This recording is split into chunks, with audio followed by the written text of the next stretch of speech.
Ano nga ba ito? Eto na. Ano ba yung eto na yan? Eto na mga kababayan. Di ba mga kababayan, ang sabi ni Sara, tatakbo siyang presidente sa Pilipinas. Tatakbo siyang presidente, siya ang magiging pinuno, siya ang magiging ina. Siya ang magiging tang-ina sa Pilipinas. Ina niya sa Pilipinas. So ngayon mga kababayan, paano ka magtitiwala sa isang pinuno sa bansa kung mismong ang pamilya nila hindi magkakasundo? Mga kababayan, dapat kapag ikaw ay magiging leader, magiging isang tawag dito, highest ranking official or isang tawag doon, may tawag dyan, commander-in-chief sa isang bansa, dapat modelo ka. Dapat kayo yung replika. Kasi tatawagin kayong first family. Kayo yung tatawagin presidential son, presidential daughter, tapos president, vice president, or first family. So ngayon mga kababayan, paano ka tawaging first family? Family figure. Yung walang sablay. Walang problema. Dapat modelo kayo, mga kababayan. Pero dito mga kababayan, merong sinabi si Kitty Duterte sa post ng TV5. Ngayon, ano nga ba ito?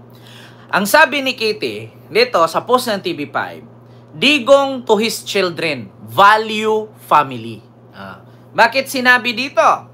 Pinayuhan ni dating Pangulong Rodrigo Duterte ang kanyang mga anak na pahalagahan ang kanilang pamilya.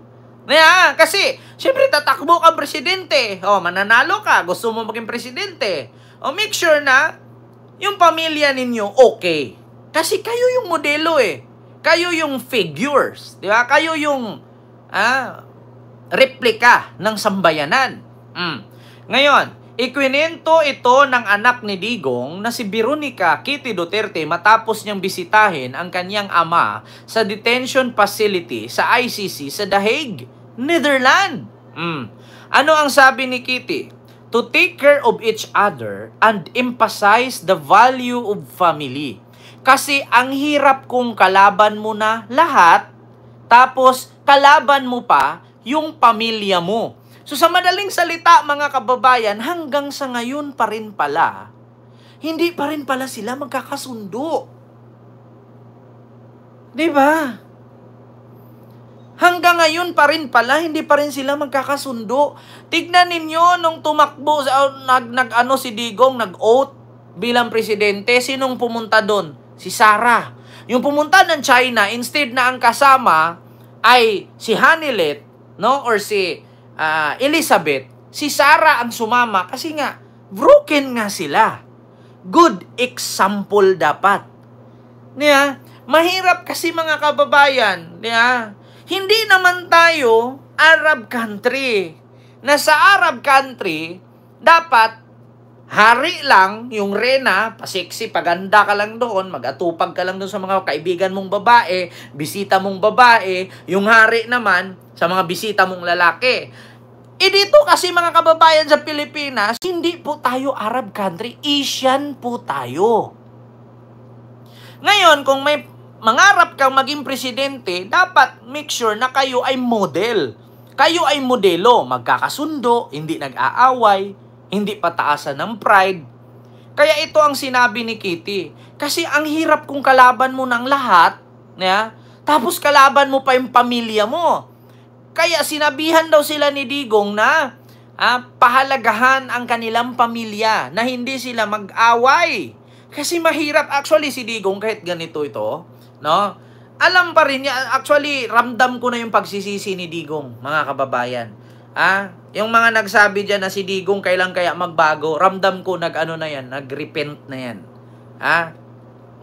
Nag-repent na yan, nangumpisal na yan sa kanyang mga kasalanan. Kasi tignan nyo, kung kahit ganito siya na tatay, pero sa pamilya niya, hindi pa rin siya nagkulang magsabi. Pinatawag daw niya, ito sila Kitty Duterte, si Pulong, si Sara, Kitty Duterte, update. With Digong. Ito, mga kababayan. Ito yun, Kay Digong at lahat talaga ay nagtatanong, kamusta na siya? Okay lang. I would say, of course, na he isn't in the best condition because, syempre, malungkot doon sa loob. Siya lang mag-isa. He's, kumbaga, hindi ideal yung appetite niya, pero he was very happy to see us today. In high spirits siya kasi malapit na kaming makumpleto. Magkakapatid kaming 4. So, of course, yan yung special request niya is makita niya yung 4 niya anak. Kailan po kaya makakarating si Acting Mayor Bastet? Ewan ko. Pero text namin maya, tanongin namin. Pero I know malapit na yun kasi nag-open na rin siya ng Kadayawan doon and pinano na niya yung biyahe niya. Tito Nunong, hello po. Ano pag-usapan ninyo ngayon? Actually, no. I was the latest to arrive today. Pagdating ko, as I entered the room, si Manong Pulong nandun nakaupo sa sahig, nagmamasahe na As usual. Kasi nag-crash course talaga siya ng masahe. Wow. So, sabi niya, he's so tiny, pero he has a big heart for something. So, ayun, pagpasok ko, nagmamasahe sa papa namin si Manong Pulong, and then si VP naman, she was briefing him sa mga updates sa mga kailangan niyang malaman. So, we talked a bit about politics kasi syempre that's in his interest. Sinabi ni VP about the Agos project. Bawal daw pag-usapan nila doon yung patungkol sa politics at sa mga project about sa politics kasi bawal daw. At saka limitado lang daw ang kanilang pagkakwentuhan doon. Ang pinaka-importante daw sa kanilang pinag-uusapan doon ay dapat maligo ka naman, Kitty. Ilang araw ka din naliligo? 2? Maligo ka naman, uy. Diyos ko po. Hindi daw naligo si Kitty, sabi ni Pulong. Dapat din daw maligo. Tawa nga ako nung habang pinapanood ko eh. Pero si Hanilet Echapuera na hindi siya nakakapasok na doon. Kaya duda nga ako mga kababayan na yung nagsabi na hindi papasukin si Hanilet dahil kay Kaufman, si Sara ang nasa likod nun. Si Sara nagsabi doon.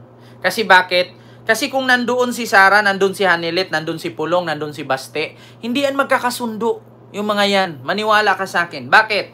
Maniwala kayo mga kababayan. Kasi bakit? Si Hanilet po kasi hindi talaga nila bet.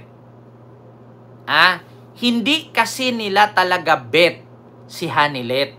Kasi bakit? Kasi kung bet nila si Hanilet, bakit si Alputera ang sinusuportahan ni Pulong, ni Baste at ni Sara? Hindi si Hanilet.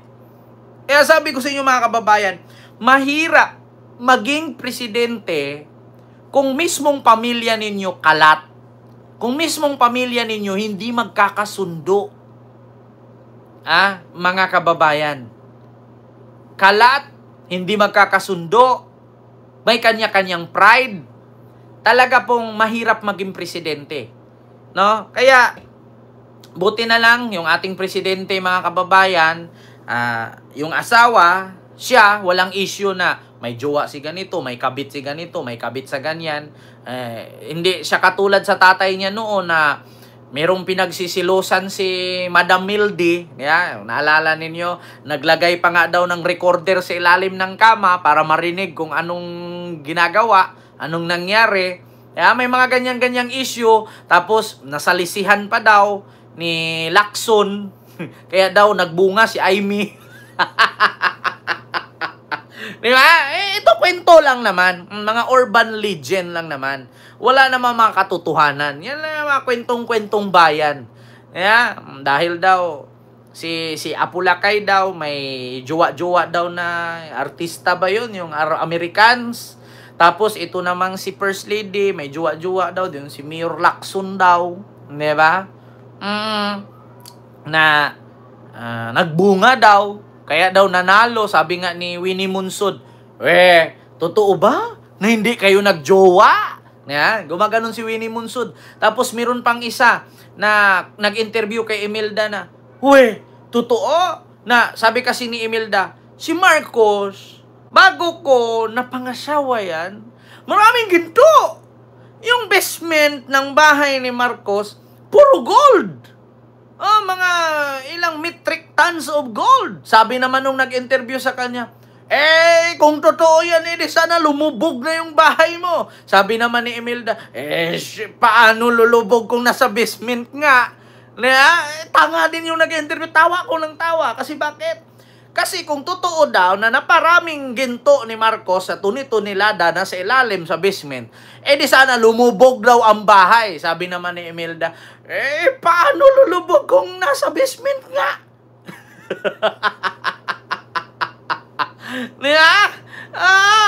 Paano nga ba naman lulubog kung nasa basement nga naman yung gold?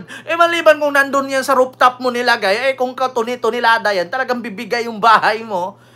Nasa basement nga. Tawa ko ng tawa nun. We are shitting of gold. Sabi ni Milda. Tapos sabi pa nga niya, this is the reason that I want to survive. Is it million or billion? Sabi ni Mil Chanko. Lahat yan, napapanood ko yan.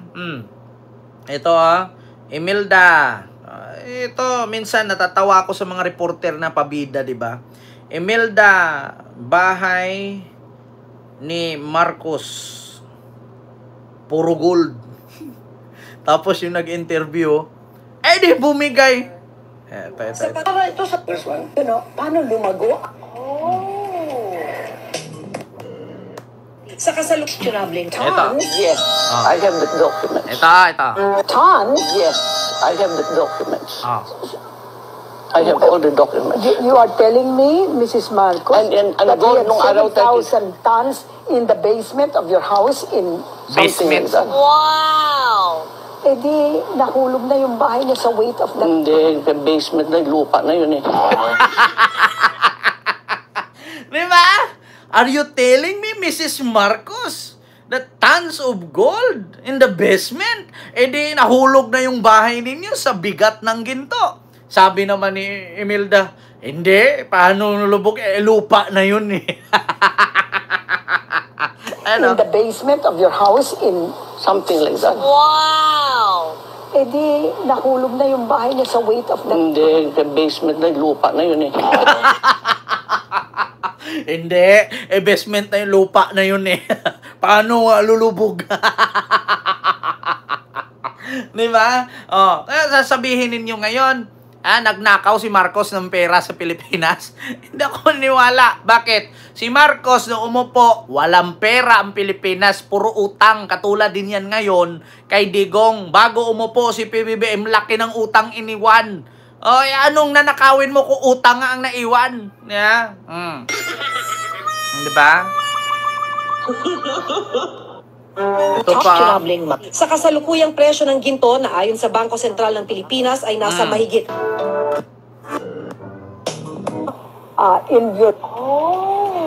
Ito.